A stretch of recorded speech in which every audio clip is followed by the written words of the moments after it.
2024 Ghadar Telangana film അവാർഡുകൾ പ്രഖ്യാപിച്ചു. 35 ചിന്ന കഥ കാടു എന്ന ചിത്രത്തിന് ശ്രദ്ധേയ പ്രകടനത്തിന് മലയാളിയായ നവനീത തോമസിന് മികച്ച നടിക്കുള്ള പുരസ്കാരം ലഭിച്ചു. വെങ്കി അർലുയുടെ സംവിധാനത്തിലേക്ക് ലക്കി ഭാസ്കർ എന്ന ചിത്രത്തിന്റെ പ്രകടനത്തിന് ദുൽഖർ സൽമാന് തെലുങ്ക് സർക്കാരിന്റെ സ്പെഷ്യൽ ജൂറി പുരസ്കാരവും ലഭിച്ചു. നിരവധി പേരാണ് സോഷ്യൽ മീഡിയയിൽ ഇവർക്ക് ആശംസയുമായി അറിയിക്കുന്നത്. മൂന്നാമത്തെ മികച്ച ചിത്രമായി ലക്കി ഭാസ്കറിനെ തിരഞ്ഞെടുത്തിട്ടുമുണ്ട്. പുഷ്പ 2 അഭിനയത്തിന് അല്ലു അർജുനാണ് മികച്ച നടനുള്ള പുരസ്കാരം. മികച്ച ചിത്രത്തിനും മികച്ച സംവിധാനത്തിനുമുള്ള പുരസ്കാരം കൽക്കി 2898 AD എന്ന സിനിമയിലൂടെ നാഗി അശ്വിൻ സ്വന്തമാക്കി. മികച്ച സഹനടനായ എസ്.ജെ. സൂര്യയും മികച്ച ഗായികയായ ശ്രേയ ഘോഷാലിനെയും തിരഞ്ഞെടുത്തിട്ടുണ്ട്.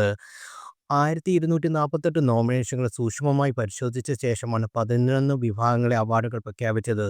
2014 ജൂൺ മുതൽ 2023 ഡിസംബർ 31 വരെ റിലീസ് ചെയ്ത സിനിമകളാണ് മികച്ച സിനിമാ വിഭാഗത്തിനായി പരിഗണിച്ചത്. ജൂൺ 14 അവാർഡുകൾ സമ്മാനിക്കും.